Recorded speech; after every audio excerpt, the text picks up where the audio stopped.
सूरत दुहा। तो सूरत दुहा यानी वुचान कि अत मं लफ्ज गुजरियामुत अद्दुहा तो अमे एतबार सूरस नाव यह मक्किया यानी मक्की सूर तो ती पता मक्की सूर मुराद यानी रसूलुल्लाह सल्लल्लाहु अलैहि वसल्लम हिजरत कर मक्का पे मदीना कुन तो तम हिजरत कर ब्रूट ब्रूट नाजिल गोमुत यानी सूरत दुहा। अत मं वुचान बिस्मिल्लाहिर रहमानिर रहीम अत अंदर वुचान गोडनथी अल्लाह ताला कसम खेवान पत कुन पे वुच पत पे यम सूर कह यमन मज अल्लाह ताला गोड कसम खेवान पत वनान कह कथ तो यह दरअसल यानी वारिया अल्लाह ताला सठा रहीम यानी बंदस गोड सह कैंसन चीजन हूं कसम खेवान और तम पे कह कथ वनान यानी ताकि बंद यह ग सठा मुतवज्जा यानी अमिस सठा तवज्जो गमिस अत कथ कुन अल्लाह ताला फरमाए। इतन वुचान कि अल्लाह ताला कसम खेवान वद्दुहा अल्लाह ताला दुहा अमुक कसम खेवान। दुहा गो असल ताफ यानी जन ताफ आसान यह आफ्ताब गर्मी आसान ये ताफ वनान तो ताफ या तापुक वक्त यानी चाशतुक वक्त ये वनान तो यह आसनी दुहा यानी यह गो सह वक्त यम सात सुबहानस यह ताफ ततान यानी यह खसान आफ्ताब थोद पहन बस यह ताफ ततान तिक गोडन सात सुबह आफ्ताब खसान तम सात गोड़ा तापस ततर आसान कह पत ततान तवे वुचान कि यानी यह आसान चाश वक्त अम सात तत अरबस मज यह सेख ततान यह ततान यानी मुराद कि ताफ यु गोडनथी खसान ताफ तो अ वनान क्या अत वक्त वनान अद्दुहा गो अल्लाह ताला खेवान अम चाशतुक अम ताप के वक्त सुबह यम सात ताप खसान तो अम ताप के वक्त कसम खेवान अल्लाह ताला यानी यह गाश ताफ आसान ततर यानी अत सूरज रोशनी अल्लाह ताला अम वक्त कसम खेवान बे वल्लैलि इज़ा सजा बे खेवान अल्लाह ताला रात सुन कसम यम सात यह क्या इज़ा सजा यम सात यह वलान यम सात यह सरसी छायित गसान रात गो अगित किन ताप यह सुबह यानी गाश युथी पत यह ततर गसान यह ताप यह लाइट पेवान बिकित किन कसम अल्लाह ताला रात सुन खेवान यम सात जन यह यानी छावन यम सात यह रात सरसी वलान यानी तारीख से तारीख गसान गो अम ज़ मुतज़ाद चीज़ यमन अल्लाह ताला कसम खेवान यानी अगित किन यानी ताप के सुबह खसनुक वक्त बे रात सुन वक्त यम सात जन यह क्या छावन तो अमन दोनवनी मुतज़ाद ज चीज़ ताफ तो बे रात। अतन वुचान अल्लाह ताला ब्रोह फरमान रसूलुल्लाह सल्लल्लाहु अलैहि वसल्लम अम ज कसम खेत मा वद्दअका रब्बुका व मा क़ला अल्लाह ताला फरमान मा वद्दअका रब्बुक या रसूलुल्लाह सल्लल्लाहु अलैहि वसल्लम चीन रबन कोर चे अलविदा कह मुराद तम त्रोवनख न कह वमा क़ला बे गो नाराज सह कह यानी अल्लाह ताला गो नाराज कह अत क्या वजह कि आयत अतन वन कि मा वद्दअका रब्बुका तुम त्रो न पन रबन कह तो वद्दा फेल यानी तवदी तो यह यानी वुचान अत मज गो इत पे वन कुछ सात अम हसा कोर अमिस इथु हूँ लफ्ज ब्या हम माना अम हसा कोर अमिस क्या अलविदा यानी वन अलविदा यानी मुराद क्या यानी शख्स अमिस कुन सत गसान किस तन पे करान दपान नेर तो अतन यानी त्रावान पे यल यतन आमुत मा वद्दअका त्रोवनख न चून रब्बुका चून रबन वमा क़ला बे गो सह नाराज कह यानी चून रब गो नाराज कह यह कित पे समझ आयत यह क्या रसूल वन यह इत पे समझ कि यम सात अमुक वुचान कि नजूल गसनुक अत वजह क्या यानी नाजिल ये आयत गई अम ब्रोह क्या वजह गो तो यह आयत गई नाजिल तो अम सत समझ ये वुचान वुचान बुखारिस अंदर 150 नंबर हदीस बुखारिस अंदर 150 नंबर हदीस तम सत तर फिक्र यानी यह क्या दलील वुचान अत मज आमुत बुखारी हदीस यह अन जुंदब इब्न अब्दुल्लाह जुंदब यानी या जुंदब तो रदी अल्लाह अन्हु कॉल दपान इहतबसा जिब्रीलु अलैहिस्सलाम अलन नबी सल्लल्लाहु अलैहि वसल्लम दपान रुकित रूद जिब्रील अमीन अलैहिस्सलाम रसूलुल्लाह पे यह गो मुराद कि जिब्रील अमीन अलैहिस्सलाम आव न कीचस कालस कीचस टाइमस रसूलुल्लाह नश कह तो ये यह चीज गो यानी पथ रूद जिब्रील अमीन अलैहिस्सलाम रसूलुल्लाह नश आव न कह दपान फकालत इमरातुम मिन कुरैश दपान पस वोन कुरैश के एक जन तम जन वोन अबता अलैहि शैतानुहु चूंकि यह काफिरी जन अम कोर लफ्ज अमे एतबार इस्तेमाल अम कोर जिब्रील अमीन अलैहिस्सलाम सद खतर शैतान लफ्ज इस्तेमाल तो चूंकि यह पत यानी जन काफिर तम सुंद यानी वन तुथु आसान तो दपान अम जन कुरैशी अम वोन दोपन अबता अलैहि शैतानुहु यानी पथ हसा रूद सिलो हसा गो अमिस पे अम सुंद शैतान यानी मुराद कि जिब्रील अमीन अलैहिस्सलाम आव न अमिस नश कह दपान फनज़लत पस नाजिल हसा गो वद्दुहा वल्लैलि इज़ा सजा मा वद्दअका रब्बुका वमा क़ला गो अतन तरान फिक्र उस अमिस जन हुंद वन कि जिब्रील अमीन अलैहिस्सलाम आव न रसूल नश कह यानी मुराद तम छुन त्रैथ यह अमिस अनान कथ यम वही तम छुन त्रैथ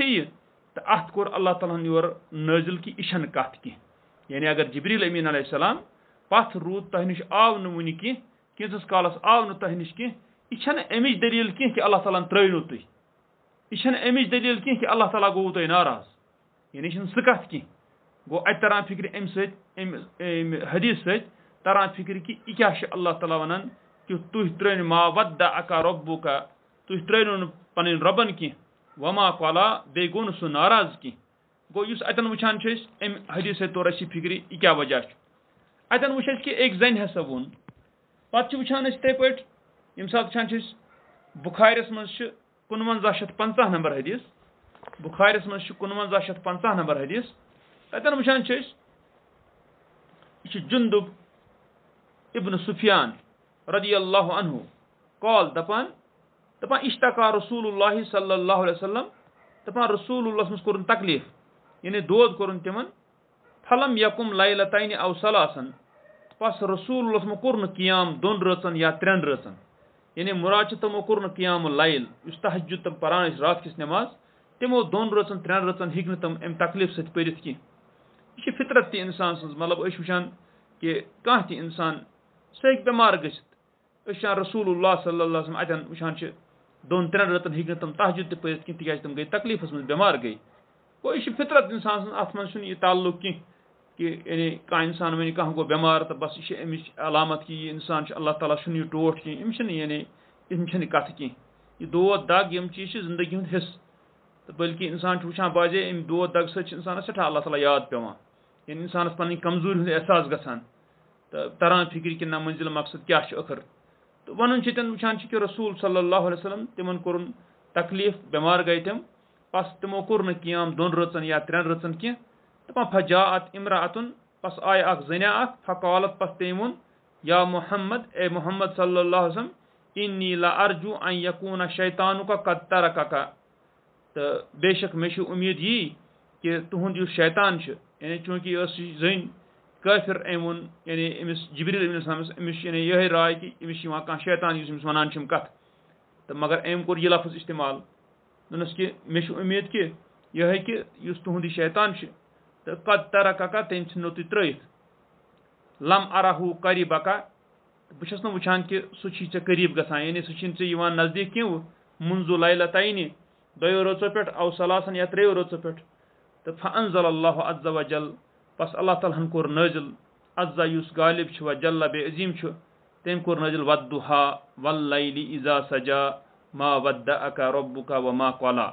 अत वुचान यानी शान नज़ूल हुतन वुच चीज कि यम सात जिब्रील अमीन अलैहिस्सलाम आव न किस कालस कह यतन वुचान कि यतन मगर रसूल मज तकलीफ तक तो 2-3 रचन हेकान तम कियाम करित कह तो यह कथ वन अम पत वुचान मुस्लिमस अंदर 1797 नंबर हदीस मुस्लिमस अंदर वुचान 1797 नंबर हदीस तत वुचान ब्या चीज हुतन वुच जन वनान यतन वुचान कि यह कथ कि जुंदुब रदी अल्लाह अन्हु تہٕ تٔمۍ ووٚن دَپان ابتا جبریٖل علی رسول اللہ صلی اللہ علیہ وسلم یعنی پتھ روٗد جبریٖل امین السلام رسول اللہ صٲبَس نِش یعنی یِنَس تہِ گوٚو مُراد کہِ جبریٖل امین السلام آو نہٕ کینٛژھس کالَس رسول اللہ صٲبَس نِش کینٛہہ تہٕ فقال المشرکوٗن پس مُشرکو ووٚن ہُتٮ۪ن آو زَنہِ أکۍ ووٚن ییٚتٮ۪ن آو کہِ مُشرکو ووٚن یِمو ووٚن قد ودِع محمد صلی اللہ علیہ وسلم بتحقیٖق یقیٖن ہسا آو الوداع کرنہٕ محمد صلی اللہ علیہ وسلم یعنی أمِس چھِنہٕ وۄنۍ یِوان وحی شے کینٛہہ تہٕ فانزل اللہ عز وجل پس اللہ تعالیٰ ہن کوٚر نٲزِل یہِ والضحى واللیل اذا سجا ما ودعك ربك وما قلى امہِ سۭتۍ توٚر فِکرِ اَسہِ یِمو حدیٖثو سۭتۍ کہِ أمۍ زَنہِ ووٚن یا مُشرکو ووٚن مگر کتھ ٲس یِہے اصلی چوٗنٛکہِ یُس یِمو یہِ مُشرکو یا أمۍ زَنہِ یِمو سمجھ یِہے کہِ أمِس چھُنہٕ جبریٖل علیہ السلام یِوان وۄنۍ کینٛہہ اسلیے أمِس کوٚر أمۍ سٕنٛدۍ رۄبن الودٲعی یعنی أمِس چھُنہٕ وحی وحی کانٛہہ چیٖز یِوان کینٛہہ تہٕ اَتٮ۪ن ووٚن اللہ تعالیٰ ہن نہ یہِ چھنہٕ کتھ کینٛہہ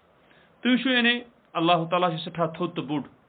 ہٲنزن کتھن تِمو ووٚن یِژھ کتھ مگر اللہ تعالیٰ ہن کٔر رسوٗل صٲبَس وحی نٲزِل یعنی یہِ چھے نہٕ کتھ کینٛہہ یِم چھِ یہِ وَنان یہِ مگر یہِ چھنہٕ کتھ کینٛہہ گوٚو اللہ تعالیٰ ہن کوٚر کھیوٚن قسم والضحى یعنی یُس یہِ تاپھ چھِ تاپُک وقت صُبحٲے گۄڈنیتھٕے کھسان چھِ یہِ تاپھ تہٕ اَتٮ۪ن تَتان چھِ یہِ تاپھ امیُک قسم کھیوٚو امہِ وقتُک اللہ تعالیٰ ہن بیٚیہِ کھیوٚو اللہ تعالیٰ ہن رٲژ ہُنٛد قسم ییٚمہِ ساتہٕ یہِ چھاوان چھِ ییٚمہِ ساتہٕ یہِ وَلان چھِ سٲرسٕے تہٕ اللہ تعالیٰ ووٚن ما ودعك ربك وما قلى کوٚر نہٕ الوداع تۄہہِ تُہنٛدِ رۄبن کینٛہہ بیٚیہِ گوٚو نہٕ سُہ ناراض کینٛہہ تہٕ اَتھ چھِ پتہٕ مُختٔلِف یعنی علما سنان کہِ یُس اَتٮ۪ن آو یعنی مُختٔلِف قسم ہاونہٕ گاش بیٚیہِ رٲژ ہُنٛد تَتھ سۭتۍ چھِ دراصل تعلق یَتھ سۭتۍ چوٗنٛکہِ یُس زن یعنی وحی نٔیٖن چھِ تہٕ اَتھ اگر دِمو أسۍ أکِس تَتھ حالتس سۭتۍ یَتھ منٛز یعنی اَنہِ گَٹٕچ صوٗرت چھِ تہٕ پتہٕ وحی یِنٕچ حالت چھِ گاشِچ حالت تہٕ اَتہِ ہسا آو قسم تہِ تَمہِ آیہِ کھٮ۪ن مگر بہرحال یہِ چھِ اِنسان ہُنٛد سونٛچ اَمہِ آیہِ سونٛچنُک مگر اصل چھِ یِہے کہِ بہرحال اللہ تعالیٰ چھِ قسم کھٮ۪وان تہٕ اَمہِ تاپکہِ وقتُک چاشتٕکۍ وقتُک بیٚیہِ رٲژ ہُنٛد ییٚمہِ ساتہٕ یہِ وَلان چھِ سٲرسٕے مگر اَمہِ پتہٕ چھِ اللہ تعالیٰ یِمو قسمو پتہٕ یہِ وَنان کہِ تہٕ تُہنٛدِ رۄبن کوٚر نہٕ تۄہہِ الوداع یا رسول اللہ کینٛہہ یعنی تُہۍ ترٛٲونو نہٕ کینٛہہ وما قلى بیٚیہِ گوٚو نہٕ سُہ ناراض کینٛہہ امہِ پتہٕ اللہ تعالیٰ فرمان ولل آخرتُ خیر لک من الاوٗلی اَتٮ۪ن چوٗنٛکہِ ییٚلہِ وٕچھان چھِ اَتھ سوٗرٕ کِس اَتھ شانہِ نزوٗلس کُن اَتہِ وٕچھان چھِ اَتھ یہِ کہِ زیادٕ ترجم یُس اَتھ موٲفِق گژھان چھِ کہِ ولل آخرتُ خیر لک من الاوٗلی سُہ چھُ یہِ کہِ بیٚیہِ یقیٖنی طور یُس ٲخری حالت چھِ یعنی مُراد چھِ یُس تۄہہِ وۄنۍ جبریٖل امین علیہ السلام نہِ امہِ کینٛژھس کالس پتھ روزنہٕ پتٕچ حالت چھِ یعنی یُس وۄنۍ برونٛہہ کُن تۄہہِ حالت چھو یا رسول اللہ صلی اللہ علیہ وسلم ولل آخرتُ خیرُن سُہ چھُ بہتر لکا تہنٛدِ خٲطرٕ من الاوٗلی گۄڈنِچ حالتہِ کھۄتہٕ یعنی مُراد چھِ کہِ امہِ جبریٖل امین علیہ السلامن اگر زن کینٛژھس کالس آو نہٕ کینٛہہ تمہِ برونٛٹھ یُس تۄہہِ حالت ٲسوٕ تمہِ کھۄتہٕ چھو بہتر یُس تۄہہِ امہِ پتہٕ وۄنۍ حالت چھو یعنی مُراد چھِ کہِ یعنی نہٕ گوٚو تُہُنٛد رۄب تۄہہِ ناراض نہٕ کوٚرنو تٔمۍ ترٛٲینو تُہۍ بٔلکہِ یُس برونٛہہ کُن وقت یِنہٕ وول تۄہہِ چھُو سُہ چھُ زیادٕ بہتر تمہِ کھۄتہٕ یُس گۄڈنیٚتھ اوس گوٚو اَتٮ۪ن چھُ وَنُن یِہے کہِ کُنہِ اندٕ گوٚو نہٕ تُہُنٛد رۄب ناراض تۄہہِ کینٛہہ یہِ چھِ اَتھ زیادٕ یعنی آیتَس سۭتۍ واٹھ تھاوان یہِ ترجم اَتھ بیٛاکھ ترجم چھِ اَتھ یہِ تہِ ولل آخرتُ خیر لک من الاوٗلی بیٚیہِ یقیٖنی آخرت یُس چھِ یعنی کُس آخرت یُس موتہٕ پتہٕ چھِ یُس زن یَتھ وَنان چھِ أسۍ یہِ آخرتُک دۄہ تہٕ یُس یہِ آخرت چھِ یہِ ہسا چھُ بہتر تہنٛدِ خٲطرٕ من الاوٗلی یعنی دُنیا کھۄتہٕ بہرحال سُہ ترجم تہِ چھُ صحیح بالکل پننہِ جایہِ مگر ہُہ ترجم چھُ زیادٕ واٹھ کھٮ۪وان تِکیازِ کہِ تَتھ چھُ تعلُق اَتھ سۭتۍ یُس زن اَتھ شانہِ نزوٗل اوس گوٚو اَتہِ توٚر فِکرِ دۄنوَے حالتٕچ بہرحال یعنی یُس اَمہِ جبریٖل امین علیہ السلام یُس زن پتھ روٗد کینٛژس کالس تمہِ پتہٕ یُس یہِ پتہٕ ٲخری حالت برونٛہہ کُن یی سُہ چھُ بہتر رسوٗل سٕنٛدِ خٲطرٕ ٲس سُہ بہتر تہٕ کمہِ کھۄتہٕ یُس گۄڈنِچ حالت ٲس یعنی جبریٖل امین السلام تٔمۍ سٕنٛدِ تمہِ مۄخر گژھنہٕ برونٛٹھ گوٚو اَتھ سُہ چھُ زیادٕ ترجم یعنی گوٚو مُراد چھِ یہِ چیٖز کہِ یُس زن یعنی برونٛہہ کُن تۄہہِ یا رسول اللہ سُنٛد حالت یِیو سُہ چھُ زیادٕ بہتر تۄہہِ گۄڈنِچ حالتہٕ کھۄتہٕ اور امہِ پتہٕ اللہ تعالیٰ فرماوان ولسوف یعطیک ربک فترضی اللہ تعالیٰ فرماوان بیٚیہِ یقیٖنی ان قریٖب کریو تۄہہِ تُہُنٛد رۄب عطا یعنی تیُتھ کریو عطا فترضی پس تُہۍ گٔژھِو رٲضۍ یعنی غرض چھِ کہِ تیُتھ کریو عطا یا رسول اللہ صلی اللہ علیہ وسلم پس تُہۍ گٔژھِو رٲضۍ گوٚو غرض چھِ کہِ یہِ وٕچھنہٕ تہِ آو برونٛہہ کُن یُس اللہ تعالیٰ ہن پتہٕ مدد کوٚر رسول اللہ صلی اللہ علیہ وسلمس یُس زن اللہ تعالیٰ ہن مدد کوٚر اسلامس और पतः तिथ चीज गो कि वाकई रसूल सल्लल्लाहु अलैहि वसल्लम सठा खुश तम चीज कर अल्लाह ताला अता रसूलुल्लाह सल्लल्लाहु अलैहि वसल्लम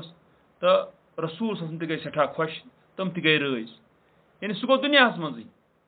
तम पत आखरतस मज यानी अगर आखरतुक अत वो पहलू अत आयतस मज तेल गो यह कि बे यकीनी अन करीब दियो तह तुहद रब अता करो तुहद रब यानी आखरत अंदर दियो तुथ मकाम तो मरतब फतर दुआ पस तुह गो या रसूल अल्लाह सल्लल्लाहु अलैहि वसल्लम रज यानी तुह गो खुश दोनवे सूरत अतन अत आयतस यानी दोनवे माना बिल्कुल दुरुस्त दोनवे चीज गई यानी मक्कास मज सख्ती आस मुश्किलात सहाबन मुसलमान रसूलुल्लाह पान तो मगर अल्लाह ताला कोर तुथ चीज यानी अता तम फतूहात तम सहाबा तमो यमो ईमान ऊन रूद जुड़ान अत इस्लाम सत तो रसूल सल्लल्लाहु अलैहि वसल्लम गई सठा खुश यानी युस यम मक्का मज कड़ित छिनिक रसूलुल्लाह सल्लल्लाहु अलैहि वसल्लम सहाबा छिनिक कड़ित तो सुई मक्का युस सुई कोर बे वापस मुसलमानों फतह साव मुसलमान हंदिस अत कब्जस अंदर और बे गो तत रोशन सु तौहीदुक सु बहार तथ मक्कास अंदर युस जन तत सु यानी अन गट समो मक्क क्यों मुशरिको करमस काबस अंदर ते बुत चुनमित यह शिरक सपाशे फहलोमुत हता कि हज कन अमन यानी यम जन हजस अंदर इबादत आस तमन इबादतन दौरान तम शिरक करान तम मुशरिक चूँकि अल्लाह ताला क्या कोर पत यानी कोरुन सु शिरक दफा सह गो यह कुल जा अल हक व ज़हक़ल बातिल इन्नल बातिल कान ज़हूका तुम फरमायो या रसूल हक आव तो व ज़हक़ल बातिल बातिल गो नेस्त नाबूद तो अतन वाकई बातिल यह कि नेस्त नाबूद गसन लायक तो अतन वुचान कि दोनवे सूरत सही यानी अल्लाह ताला कोर तिथ यानी अता रसूलुल्लाह पत दुनिया मज कि रसूल गई खुश और आखरत के एतबार तह दुरुस्त यानी अल्लाह ताला फरमो वला सौफा युअतीका रब्बुका बे अन करीब कर अता तुहद रब तह या रसूल अल्लाह सल्लल्लाहु अलैहि वसल्लम फतार दुआ पस तुह गो क्या रज तो अतन गतन वन बह कत सह गो यह कि ये इंसान यह सूर परान अतन गि इंसान इस फतार दुआ अतन गि दुआद यह गोल जरूर गसन यानी तिकाज तथ वजह अगर अतन फतार दा गतन दाल यी पर यह माना बिल्कुल गलत अंध हद गि गलत यानी तिकाज गि गलत यानी तेल बन यह माना नाउजुबिल्लाह मिन ज़ालिक तेल बन यह माना अत कि बे अन करीब कर यकीनी अता तुहद रब पस तुह गो क्या हलाक यह तेल खतरनाक माने गसान अत यानी अतन कोशिश कर मुसलमान अगरचे मुसलमान नियत आसान ये चूँकि यानी अनपढ़ लूख ये पता लूकन कहें पान अक्सर तरदा तो मगर वन तमिस नियत गलत कह मगर जान कि इंसान कर लफ्ज त ठीक ताकि माना गो अत गन और योर कह तो बहरहाल वन कि यह हकीकत हाल यह कि अल्लाह ताला को दुनिया मज तुथु अता रसूल पत ब्रोकुन तो कि तम गई खुश और अखरत मज यानी अल्लाह ताला दी रसूल सह मकाम महमूद बे तमन सह मरतब तक अखरत अंदर सठा थोद तो रसूल गसन खुश अम पत अल्लाह ताला पन एहसान वनान यम जन अल्लाह ताला रसूलुल्लाह सल्लल्लाहु अलैहि वसल्लम करमित अल्लाह ताला वनस अलम यजिद का यतीमन फआवा क्या पैनु ना तुह तम यानी कम चीन रबन अल्लाह ताला वनान रसूलुल्लाह सल्लल्लाहु अलैहि वसल्लम दपान अलम यजिद का यतीमन फआवा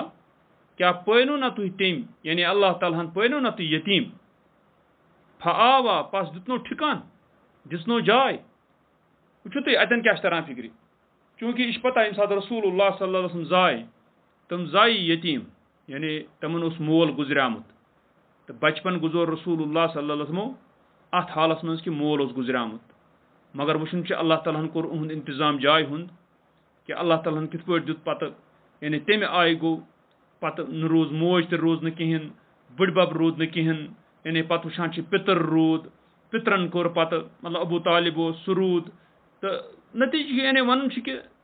अल्लाह ताला दिस अमिस यानी रसूल सल्लल्लाहु अलैहि वसल्लम अगर यतीम पोवन मगर ठिकान दितनस तो तुथ ठिकाना तिस जाया यानी तुथ हिसाबा गो कि वाकई जन यानी रसूलुल्लाह सल्लल्लाहु अलैहि वसल्लम यतीम आसने बावजूद क्या यतीम इंसान वुच अमिस बचपन सी मज नाबालिग से हालत मोल गुजरामुत चूँकि रसूल सल्लल्लाहु अलैहि वसल्लम जाय वन तम ब्रोठे मोल गुजरामुत तुझ कत कमजोर हिंस हालत मगर अल्लाह ताला ये कंस वेछ दिन सन यतीम तह सन कमजोर से कमजोर तह मगर अल्लाह ताला बहरहाल चार कर वोल ये अल्लाह ताला अमिच कत वन यह रसूलुल्लाह सल्लल्लाहु अलैहि वसल्लम वनान अलम यजिद का यतीमन फआवा क्या पोवनख ना तम यानी अल्लाह ताला पोवनख ना यतीम फआवा बस दितन ठिकान दिसन जाय यानी गर्ज कि मजबूती दिस अल्लाह ताला रसूलुल्लाह सल्लल्लाहु अलैहि वसल्लम किस पे गई अमन हज परवरिश पत यतीम आसन बावजूद किस पे वार वार वार वार वार वार यानी गई तिस हालात पत रसूलुल्लाह सल्लल्लाहु अलैहि वसल्लम बड़े ब्रोह कुन पत पैगंबर ते बने यतीम आसन बावजूद कोर अल्लाह ताला सठा हिफाजत तो सठा यानी यह जाय दिख अमिस जाय दुन युत योत कि जाय इत पे वन कह जाय ये रोज ना जाय दुन फआवा ठिकान दुन इत मुराद कि तम नफर आय यमो रसूलुल्लाह सन्स वक्तन फवक्तन यानी सठा हमदर्दी कर तीत नफर ते पे रूद पत सह मतलब बुढ़बे रूद कैंस कालस मोज ते रूद कैंस कालस इथे पे पत पितर हालांकि अबू तालिब तम सठा एहसान यानी तम करे रसूलस में सठा पन किन एहसान बतौर बाबतर मगर क्या तस यानी तमें आय जाना अल्लाह ताला नीयतन हूँ क्या मामल तो अल्लाह ताला दित तस अबू तालिबस ईमान कह करेनस न रसूलुल्लाह सठा कोशिश पोतुस यानी पतिस मरन वक्त तह गयास रसूलुल्लाह हे मान तो ला इलाहा इल्लल्लाह बह रोजे गवाह अत यानी मे रोज यह हुज्जत बनी अल्लाह ताला निश कर मगर ओस न नसीब तस कह तो बहरहाल वन मगर गर्ज चीज कि अल्लाह ताला कर हर सूरत तिस कि अल्लाह ताला ती वन अल्लाह ताला अलम यजिद का यतीमा क्या पैनो न तुह अल्लाह ताला तुहद रबन पैनो न तुह यतीम फआवा पस दितनो तुह ठिकान यानी मजबूती हर लिहाज रसूल परवरिश रूज गसान ठीक तरीकस पे और अम पे अल्लाह ताला ब्याख एहसान रसूलुल्लाह सल्लल्लाहु अलैहि वसल्लम वनान दपान व वजदका दोलन फहदा बे पैनो तुह तम दोल दोल वन अक्सर इत पे आम तमिस यमिस न वथी आस कह तवे गुमराह आसान कह शख्स तमिस वन यह दोल यानी यह गुमराह क्या माना गो अमिस वथी लगान अथ मगर ये दोल माना कि तुह पैनो बे अल्लाह ताला यानी तुहद रबन पैनो तुह दोल यानी वत वरई मुराद क्या गो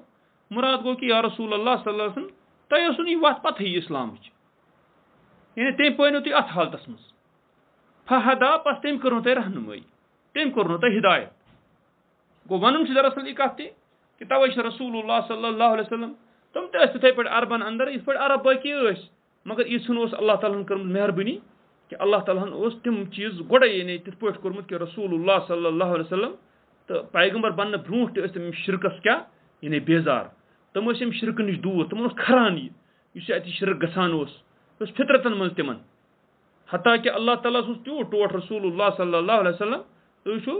यानी वुचान हदीस मज यह वाज़ह बुखारिस मज बकिन किताबन मज हदीस मज वाज़ह कि यम सात जन कन आस सारने तो बना तामीर खतर तो सारी कन सारान तो रसूलुल्लाह अमो तुपुक हे अमन तन सारें तो यम सात वह कन तुज यमो